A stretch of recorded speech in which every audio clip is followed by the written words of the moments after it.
let them. Hello, Mayor Lisa Brown. I'd like to, is this on? I'd like to invite council members, our provider community that is helping us out with this weather emergency, and members of the city administration. Come on and join, please. Please. And we have a City of Spokane flag, which is great. Thank you all for being here. And joining me here today, we have council members, Council President Wilkerson, Council Member Zappone, Council Member Kalitsky, and Council Member Bingle. Thank you. We just completed a study session. We have members of our administration with us today. Don Kinder, first day on the job as the Director of Neighborhood Housing and Human Services. We have Sarah Nuss from our Emergency Management Office. Let's see, we have Luis Garcia with the Office of Code Enforcement. Thank you all for being here. We have providers from our nonprofit community who not only work year-round to serve members of our community who have various challenges and needs, but are stepping up to help us with the current emergency situation we find ourselves in. So I'd like to thank, we have Joe Ader from Family Promise. We have Fawn Schott with VOA Crosswalk and Hope House. And we have Julie Garcia with Jules Helping Hands. Did I get everybody? That's fantastic. Okay. I'm Mayor Lisa Brown. I want to let people know I'm declaring a state of emergency for the city of Spokane due to the incoming frigid temperatures. Over the past few days, my administration has been working with our service provider network to assess our current capacity for emergency warming both during the day and at night, and to create additional availability of places to sleep and stay warm, what you might call surge capacity. To our best knowledge, we will be adding about 183 beds over the next week, and we are preparing for the ongoing challenges of winter. So we are building that shelter capacity with existing providers and entering into contracts with them for the next 7 days. I want to be clear that this includes existing providers, but also new facilities. And this includes members of faith-based communities, churches that are stepping forward, coordinated with Jules Helping Hands to provide places for people to stay at night. In addition, we've prepared the Cannon Street shelter to open again for overnight warming capacity. And I want to thank Luis Garcia from Code Enforcement, fire, facilities, that came together in a quick team over the last few days to take a facility that had been closed and prepare it from a public health and safety perspective for emergency warming capacity overnight.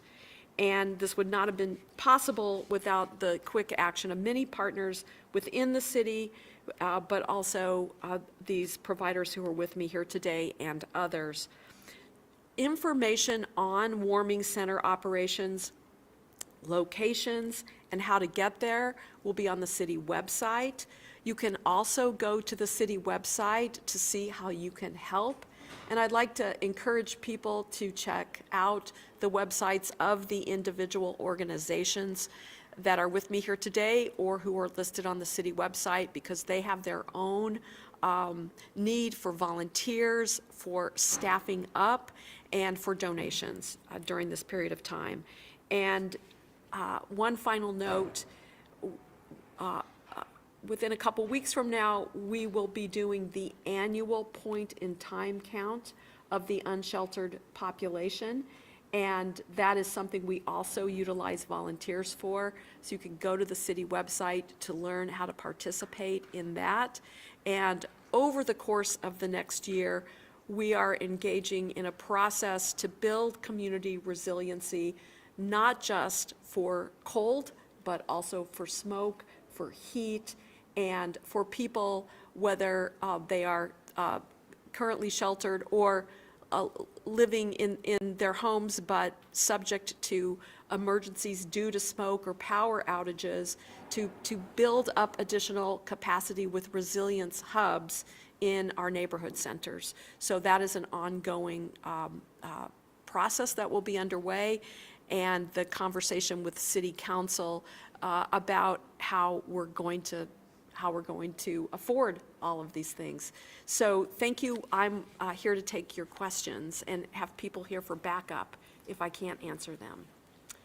Could you clarify what the city's current involvement is with Jules' partnership with the churches? Like, is the city financially supporting that, or are they planning to? So let me just say that the work to get us here today did not start the day my administration started, but months ago, the Homeless Coalition began to coordinate providers to talk about how to handle a weather emergency.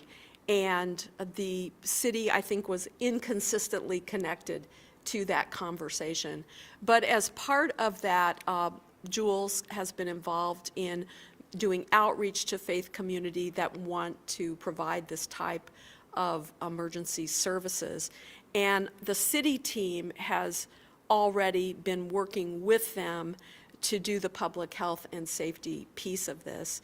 My understanding, but I'll let Don Kinder correct me or amplify what I have to say, is that we will enter into a contract for staffing, for overnight staffing that will supplement the operations, but most of the actual service is going to be provided by volunteers.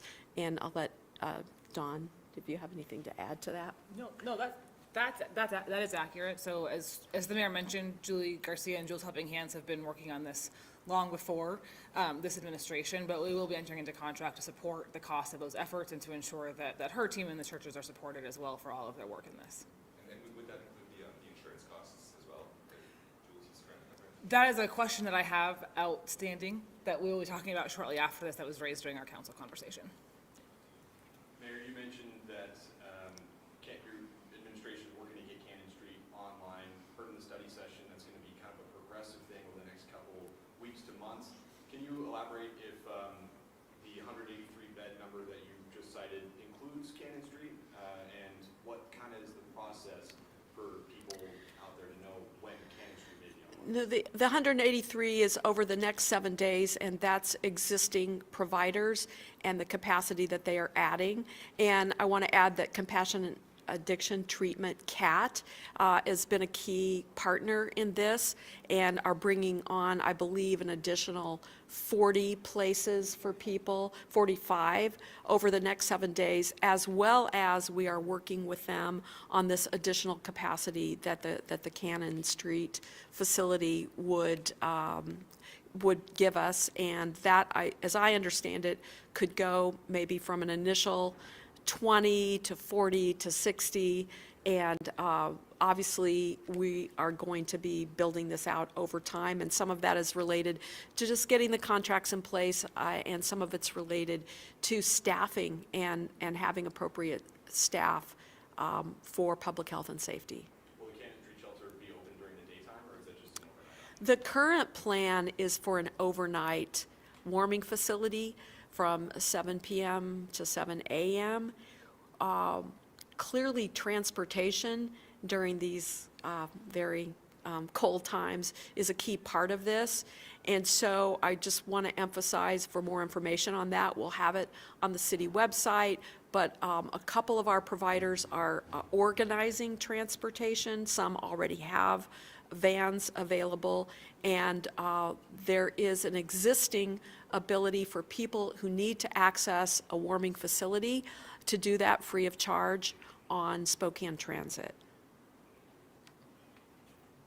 Mayor, your office has talked about flaws in the current system, especially with emergency sheltering. Can you elaborate on what some of those issues you've identified are and how those are being addressed? Well, I think it's pretty clear that we wish that we had this plan already in place like months ago, before and over the course of the year. And so the coordination and communication between the city and the provider network is not ideal. There is a Shelter Me Spokane website that you can go to see capacity at existing shelters. However, it is also not ideal. I think it could be improved, because depending upon what time of the day you go to that site, you might not be exactly clear, was that last night's capacity or the current capacity? So we've already identified that issue and we're working on that. And I would say the other issue is that we have what's known as a homeless management information system. It's a requirement for every city that receives federal funding related to affordable housing and homelessness, but it's not been ideally utilized. So Don Kinder has already announced the goal of setting that system up more with a dashboard, so that we can both, when people enter anywhere in Spokane with a provider or connect to a service, we can gather the appropriate information about them that, number one, helps us to understand how to best meet their needs, but also, number two, gives us a sense as a system of what we're doing and if it's working, what the outcomes are and how much it costs. So that's the goal of where we want to get to, and we aren't there today. On the note of transportation, I've heard from residents at the track shelter that when they call those numbers listed on the website, they either aren't answered or vans don't come get them. Is there a plan to make sure that there's accountability there? We just heard that ourselves this morning, and so my team is going to be looking into that question, and we will figure out. I've personally had initial conversation with Captain Kane of the Salvation Army about wanting to have open lines of communication to be able to understand about reports that come forward about inadequate service, but we also will come up with a plan within the city to how to do that ongoing monitoring and fact-checking. I had a question about Cannon Street, which we've all been talking about in the course of this meeting and here now, and since the press release went out yesterday. It's obviously, I think I've heard that it's ready to go, but we don't have a contract to operate it yet. However, temperatures start falling tonight. When will it be ready to actually be open? I'll let Dawn answer kind of how we've planned to incorporate Cannon into the system and capacity. So we are using kind of a multi-prong approach here. We know that anytime we're asking a provider to stand up an entirely new operation, it's impossible overnight in most cases, given the staffing required to be safe, which is why we're relying on existing providers who can do surge capacity during this first 7-day cold blast, knowing that the goal is to bring Cannon online as soon as possible. So we're working closely with CAT now to identify timelines. We've got some draft budgets that we're working from, and some shared expectations around scaling up so that we can open faster with smaller capacity numbers and then add capacity as they staff up. The goal is, of course, ASAP, and we'll keep the public posted as soon as those timelines come to fruition. But the goal is to certainly maintain the surge capacity until we're at a point where Cannon can open, and then potentially maintain whatever we can financially so that we know there's open beds available. But the staffing and making sure that they are prepared to open safely is our critical piece there. That's my follow-up question, actually, is once you put in the effort and hire the people and turn the systems back on to maintain Cannon on standby through the end of the winter, in case it's needed? It's certainly a potential. There's some budgetary implications from that we've got to work with CAT to sort through. But the goal is to ensure that anytime we're experiencing a cold surge in particular like this, but also throughout the winter in general, that we've got capacity in the system. So we've looked at various models around, can we keep, to your point, surge capacity on standby? Can we keep Cannon on standby? What can providers sustain from that perspective financially? Because it is hard to be able to add 20 staff overnight and take 20 staff off overnight in that kind of model. So there's a lot to continue to sort out in these coming days around what do we know exists and what we know we can add and how much money we can allocate towards those resources. But that's why you're seeing the 7-day push with surge capacity, so that we have a little bit more time to finalize those long-term plans.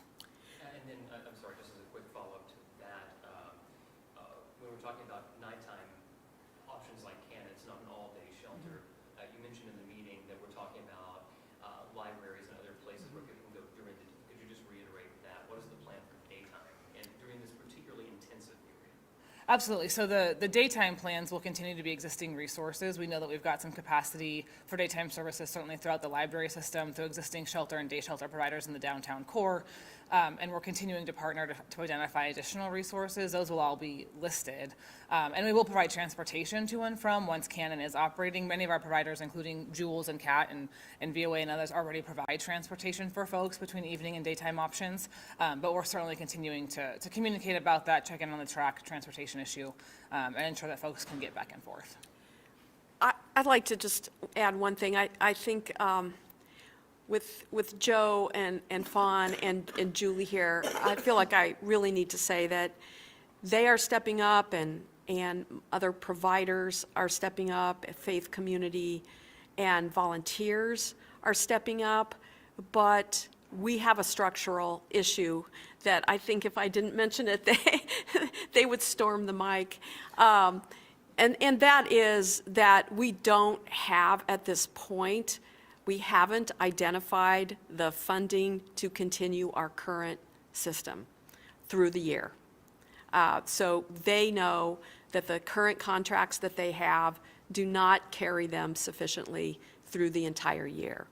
The track shelter is not funded through the entire year. Federal funds that have been part of this process, in some cases, are going away. So we have a more serious problem in our community to sustain the existing provider network and build strategically towards the future. And I just feel like that's important for people to understand. We're focused right now on this weather emergency, and people are coming together, pulling together, and we want to do what we can.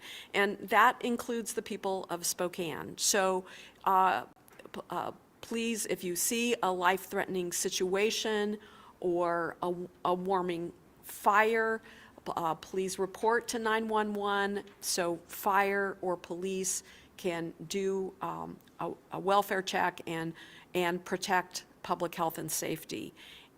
And over the long term, I look forward to working with Council President Wilkerson and the City Council on how we build a more strategic and adequately funded communicative system so that we are utilizing our resources well and meeting the needs of the public. Thank you very much.